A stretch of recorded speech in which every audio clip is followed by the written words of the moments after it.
Chuck Grassley arguing passionately on the Senate floor that Judge Brett Kavanaugh has not been treated fairly.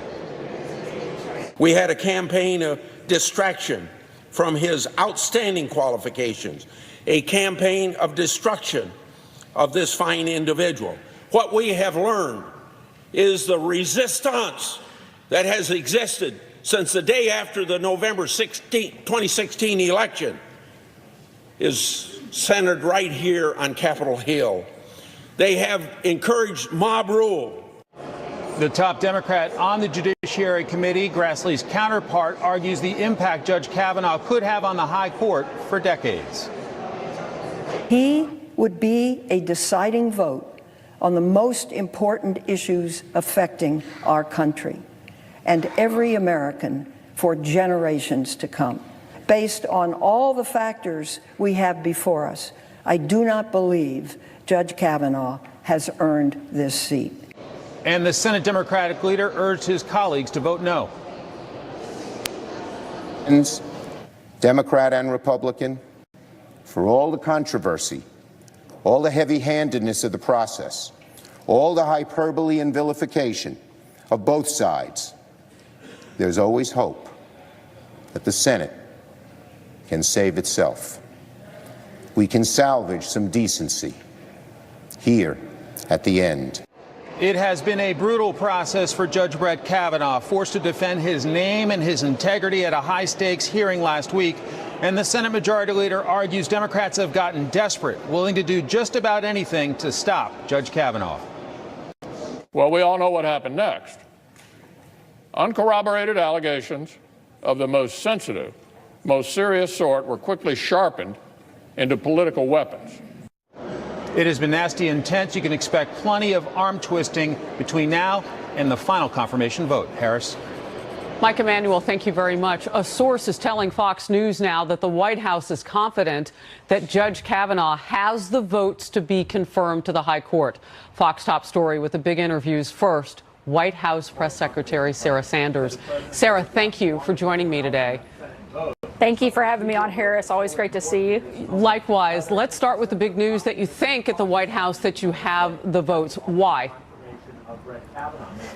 Look, we feel great about where we are right now. Obviously, we would love to see all 100 senators get behind and support Judge Kavanaugh, but we think that the vote that took place this morning was certainly a step in the right direction, and we look forward to seeing him confirmed later this weekend. You know, we're waiting for some more news to break. We have heard already from Senator Jeff Flake that he is a yes, and unless something big were to change, he can't imagine what that would be. Susan Collins, another Republican kind of on the fence in all of this, is supposed to let us know, the world, the nation, how she will vote at 3 o'clock. What is the president doing on this Friday as this news is trickling in?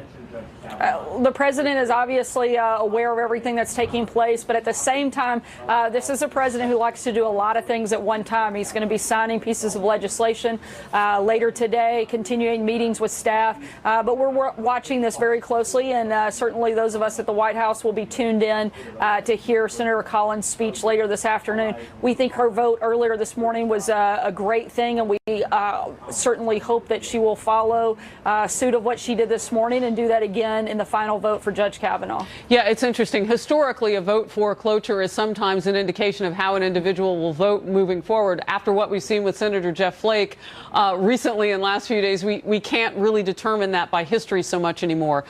What is the strategy of the White House now? Reports that the president and White House staff have been on the phone with certain senators. Who are you talking with?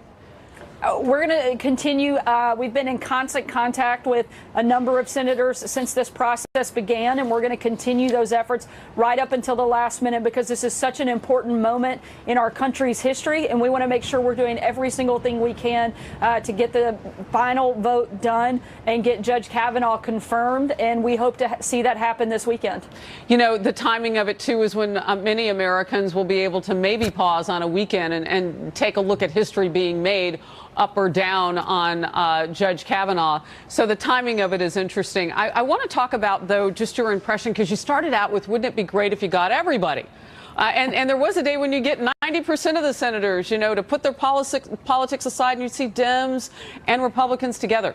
Are you surprised that Joe Manchin was a yes to move the nomination process forward, a Democrat, West Virginia? Frankly, I'm surprised more Democrats aren't supporting Judge Kavanaugh. We've seen from the very beginning the impeccable qualifications that he has.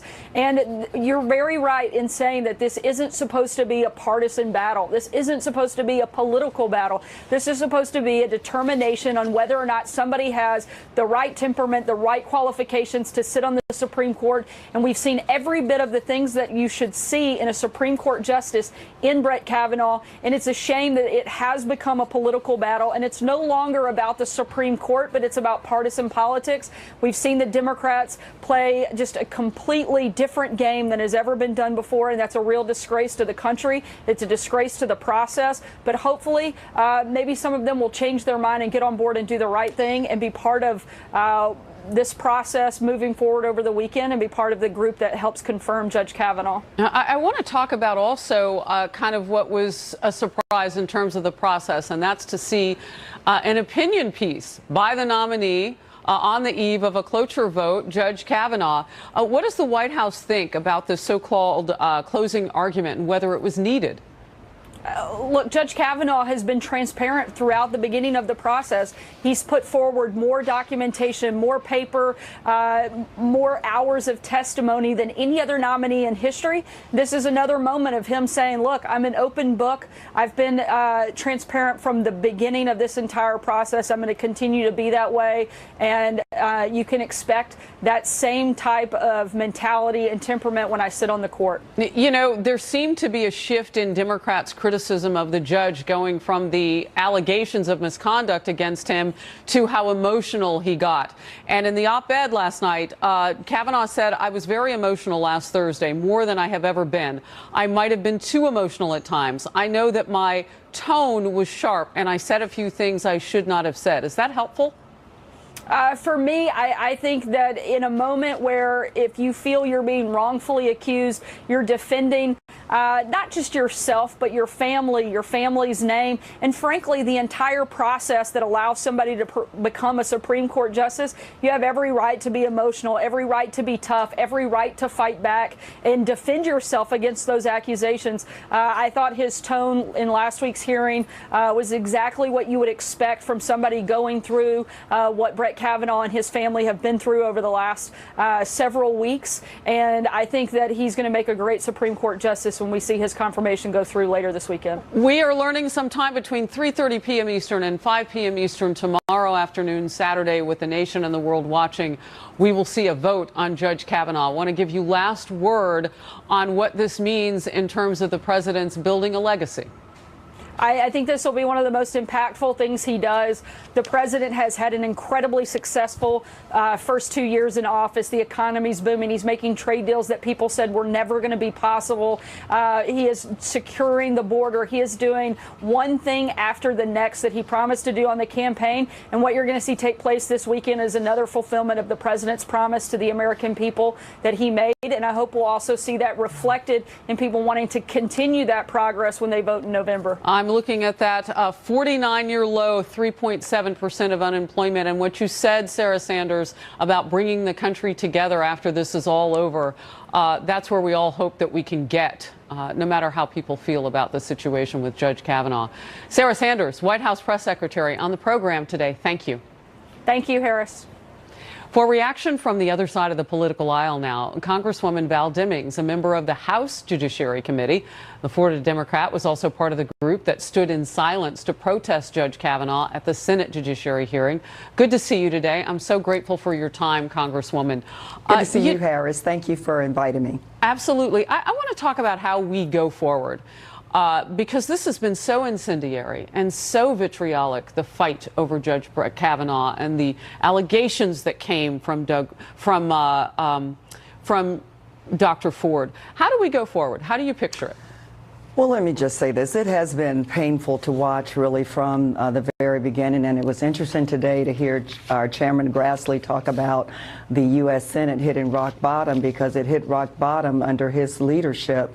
Look, we have focused on individuals during this process, but this is really about what is best for America, what is best for the American people. picking not only a great scholar, a great jurist, but a person of integrity to serve on the highest court of the land. That is really what we Democrats or Republicans should be focused on. I just do not believe, as someone who has served as a public servant most of my adult life, served in law enforcement, did not make my decisions based on political party.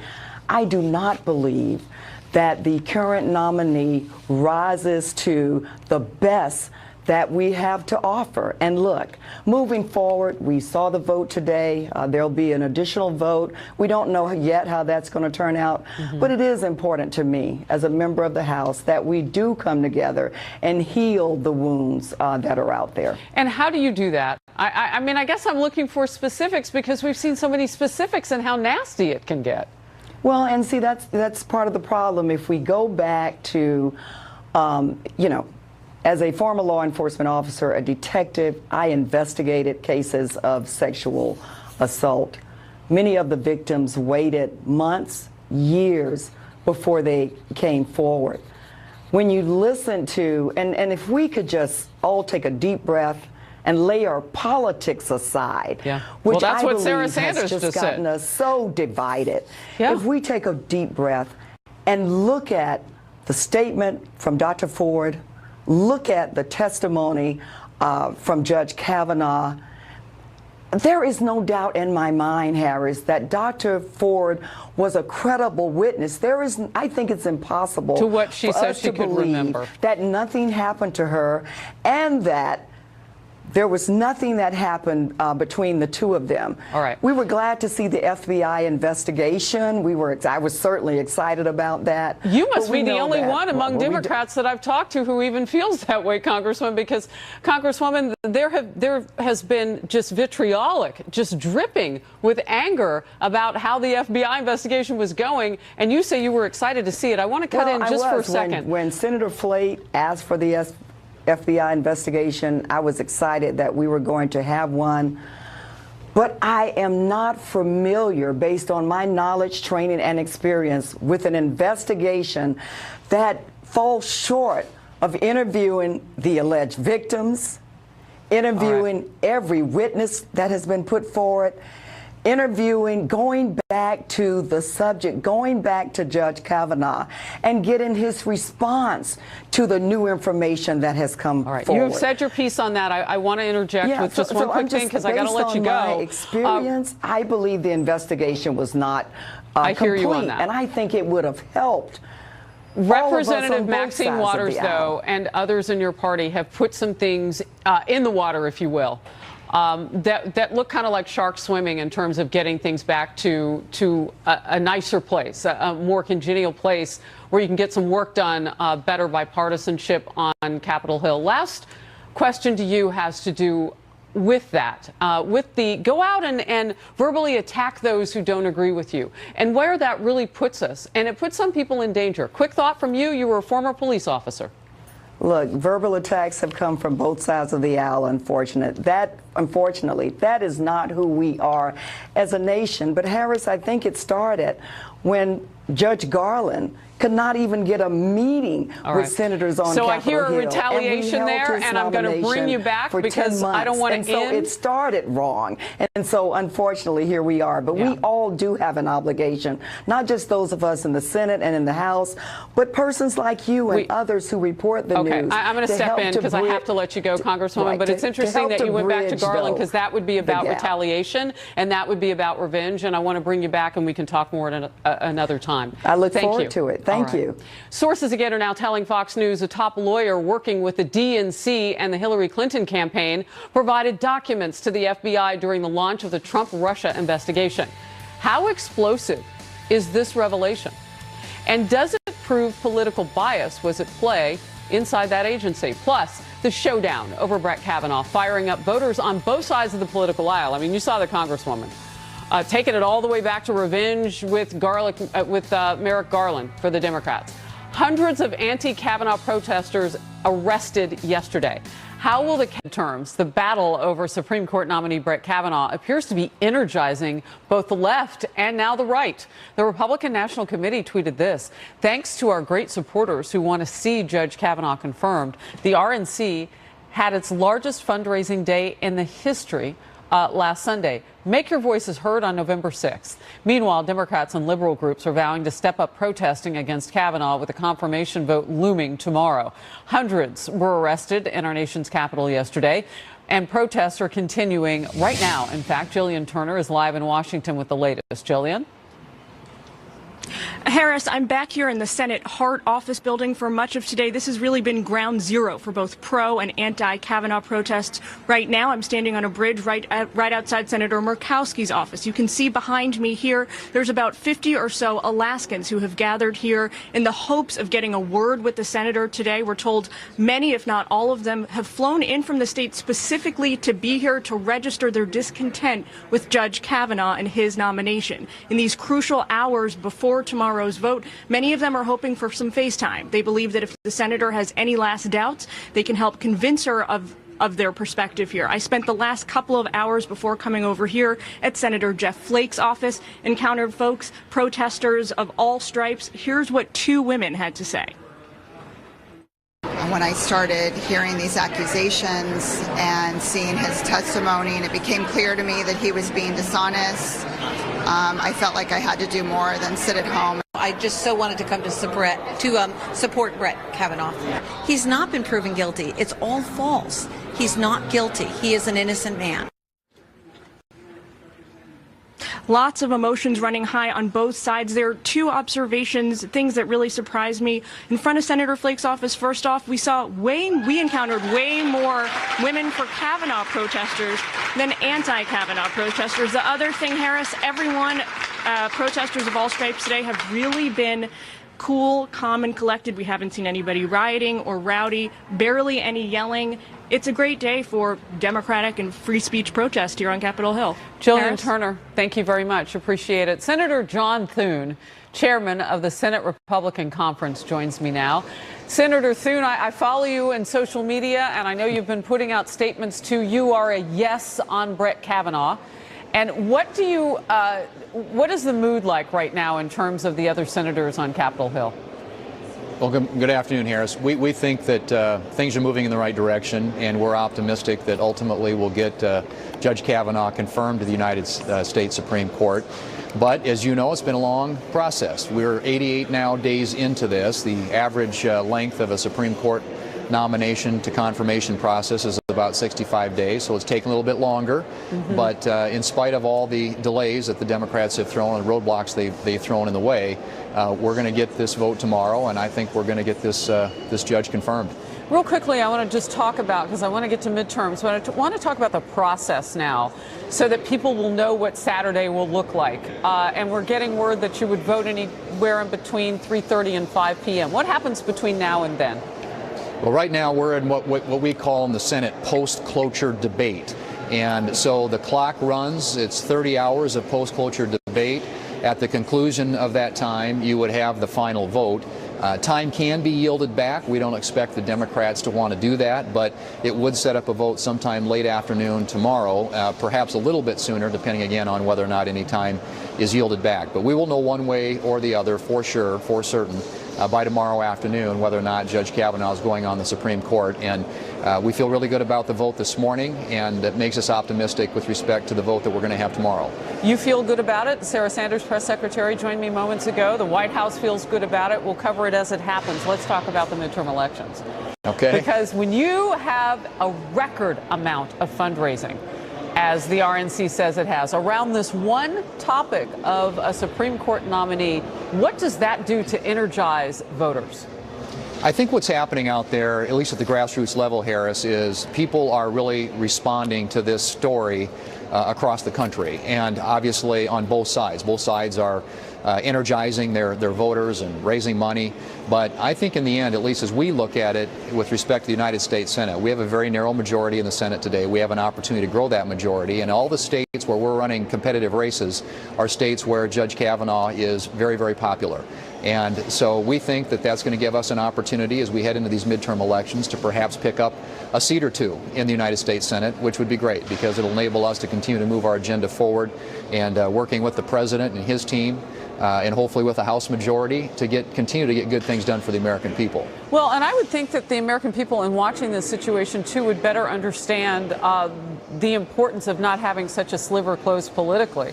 Because Lisa Murkowski, senator today, we think she's all but out, but we don't know. She said no to cloture. We're waiting to hear from Susan Collins. You may have less of that moving forward as you pick up more in your own party in the Senate. It would be great to have a little breathing room. You know, every vote matters in the United States Senate, and this is what I tell, you know, this is why I think the American people need to understand that their vote matters. Every vote matters when it comes to these big issues and Supreme Court nominations. It doesn't get really any bigger than that. These are lifetime appointments, and they will do more to influence the future probably of this country than anything we as politicians do. Politicians come and go, but the Supreme Court is really enormously influential in terms of the direction of our country. And so when you run for office, this is what it's all about. This is why you run for office, and this is why when people vote for president and they vote for United States senators, it has real and lasting consequences. Boy, it's rare that you hear a senator or anybody really on the Hill say they come and go and it's really all about the people. I'm sure people sat up over their lunch right now, just said, what did he say? Real quickly before I let you go, you know, this whole process has gotten so vitriolic, and I'm wondering from everybody, I want to ask this question, how do we'll look to you, the nation will, to move forward. So what are first steps when this process, the midterms are over? What are first steps to move forward?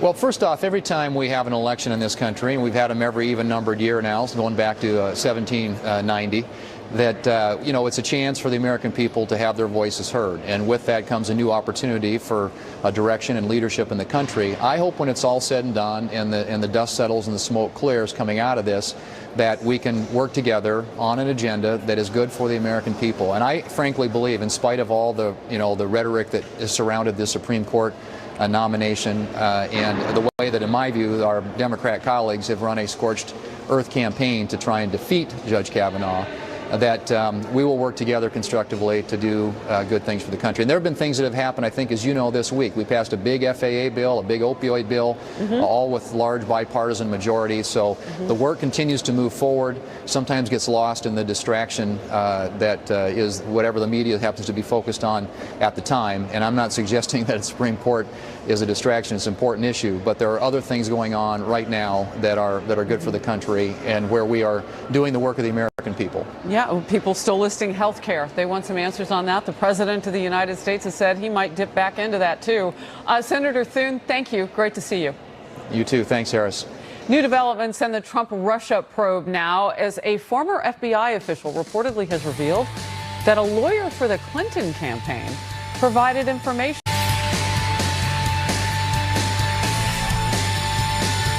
It is what at least two top Republicans are calling explosive testimony, appearing to be shedding new light on the Trump-Russia investigation.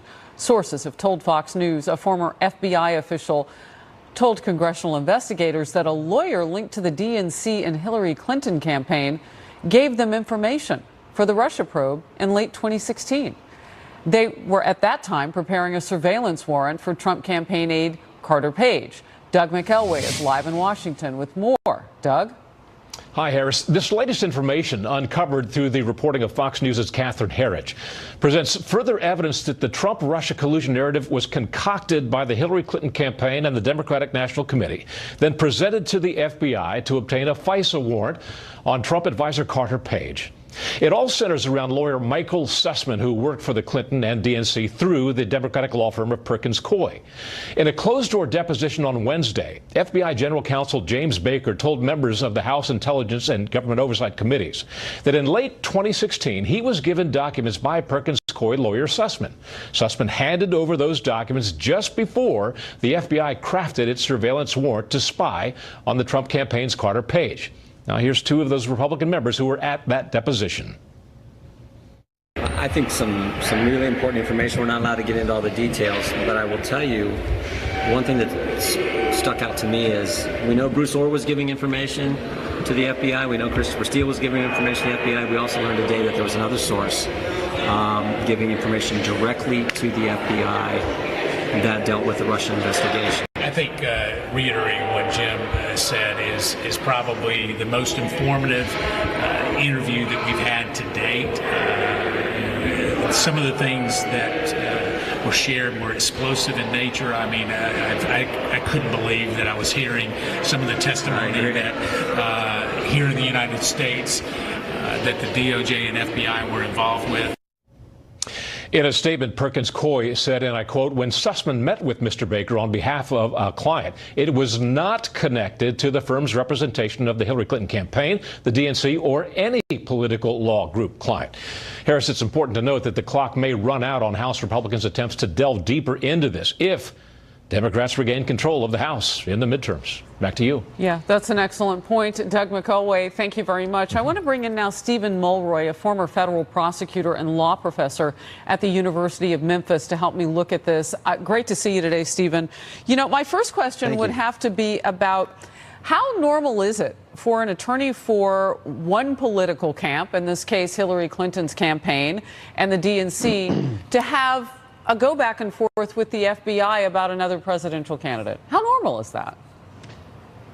Well, I don't know how normal it is for a lawyer for a presidential campaign, because presidential campaigns very rarely are involved in these kinds of FBI investigations, so I think that's true. But it isn't at all abnormal for somebody who has a bias against the target of an investigation to be providing dirt on that, and FBI people get those kinds of tips from people who do not like the subject of the investigation all the time. That's not unheard of. But what do they usually do with that information, I guess, is my question. I mean, the FBI has already been trying to fight against what they call those bad apples inside the agency. Peter Strzok, Lisa Page, who were texting that they wanted to keep this president out of the White House. I mean, there was already a cooking narrative at that time. We didn't know about it yet, but it was already simmering. So how would the FBI best handle something like this? Well, the best way for the FBI to handle it is to take a look at the information and see if it's credible, see if there's any corroborating evidence. And if they do find that it's credible, then there's nothing wrong with them using that as the basis for their investigation. They don't have to turn a blind eye to it just because the person that gave it to them may not like the target of the investigation. I think it's also important for the FBI to disclose to any judge, in this case a FISA judge, that the source of the information was somebody who had a political motivation. Now, according to the Department of Justice Inspector General's report, they did do that, and there wasn't evidence to find that they didn't change what they would otherwise do in a normal investigation. So are there people involved here who didn't like the president? Yes. That doesn't necessarily, from a legal standpoint, invalidate the investigation itself. All right. So this finding is these revelations are being called explosive. What category would you put it in? And I see you nodding. Why? I'm nodding because I understand why those on the side of defending the president or wanting to criticize the FBI would call them explosive. And certainly any connection at all to the DNC or the Clinton campaign is going to raise eyebrows. I don't know if I personally would call it explosive for the reasons that I just said. I don't think it's all that extraordinary to find out that the person who originally gave the dirt on the target of the investigation was someone who didn't like that target of the investigation. That happens all the time. The FBI is trained to discount for that and to check to see if they find the information credible on their own from an objective standpoint. Well, one thing is for sure, we do want to know more about the FISA court and what they saw and what they continue to see. The more we learn about what can be put in front of that court, the more questions, at least, that I have. And I understand what the IG has found out. The Inspector General is still working. So we conceivably could find out even more. True. Stephen Mulroy, thank you very much. Thank you. All right, so after 3 out of 4 key senators voted to advance Judge Brett Kavanaugh's nomination to the Supreme Court today, will they vote the same way tomorrow? And will Republicans need the Democrat that they picked up today? Joe, on the show this hour, the Senate narrowly voted to advance the nomination of Judge Brett Kavanaugh. The 4 key swing votes shook out as follows. Republican Lisa Murkowski was a no on pushing forward for a final vote, Judge Kavanaugh. Republican Susan Collins, Jeff Flake, and Democrat Joe Manchin all said yes. So what, if anything, does that tell us about the final floor vote that's expected to come tomorrow? Also, the White House says it has the votes. Let's bring in Power Panel. Noel Nikpour, Republican strategist, and back from the center seat on Outnumbered, Jake McAbee. He's had a little protein so he can come back. Former chief speechwriter for Attorney General Loretta Lynch and former policy advisor to the Hillary Clinton presidential campaign. Jake and Noel, great to see you both. Noel, we haven't heard from you today, so I want to start with you. Sure. You know, historically, when someone votes for cloture and debate ending, they typically vote in favor of whatever the matter or the person is. But we don't know that, to be sure. The White House feels like Judge Kavanaugh has the votes. The configuration may include some Democrats.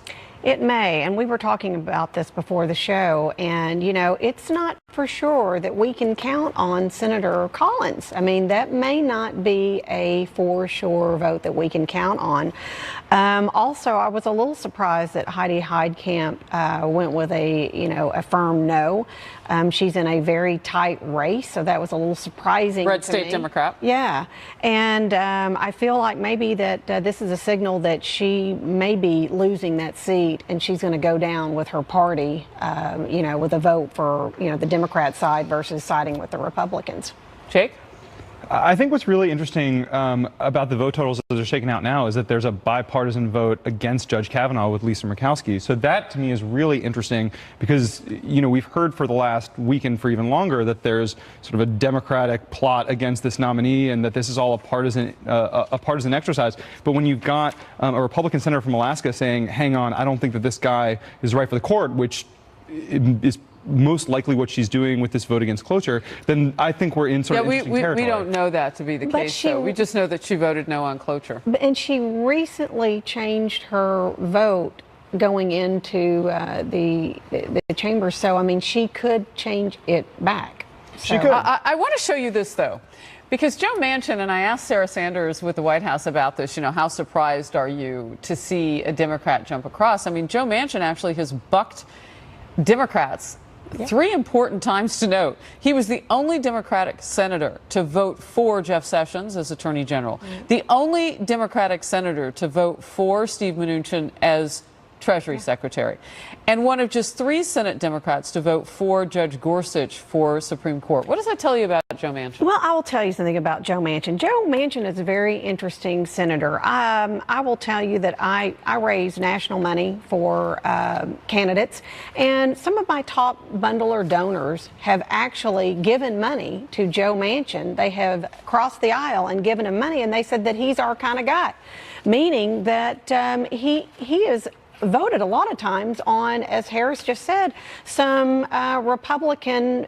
candidates to get them confirmed. So it's very interesting. I know for a fact that he has been with a lot of Republican donors hunting and fishing and doing things. So I kind of look at him as that old blue dog Democrat from a long time ago when the Democratic Party used to be labeled as, blue dog, when they had a little bit more centrist candidates. All right, I'm going to bring back the Power Panel. We've got some breaking news on the flip side of this that we want to get to. The president is going after Democrats. We'll be right back.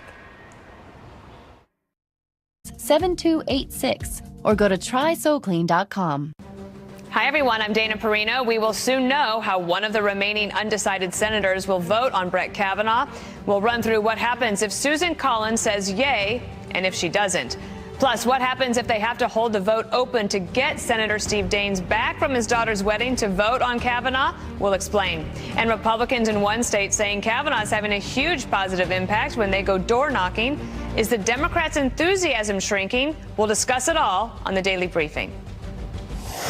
Breaking news now in a high-profile murder case. A police officer was charged with 2 counts of first-degree murder in the shooting of a black teenager in Chicago, Illinois. That teenager shot 16 times. We now know that the verdict is in. It takes some time to get everybody back into the courtroom, so we will await here on Fox News for what that verdict will be. Officer Jason Van Dyke, a 40-year-old father of 2, faces life in prison in the shooting, and 17-year-old 14-year-old Laquan McDonald. Again, this happened in 2014, shot 16 times, all of it caught on video camera. And it sparked, you may recall, weeks of protests in Chicago. There is a verdict in this high-profile murder case. We will bring it to you as we learn it.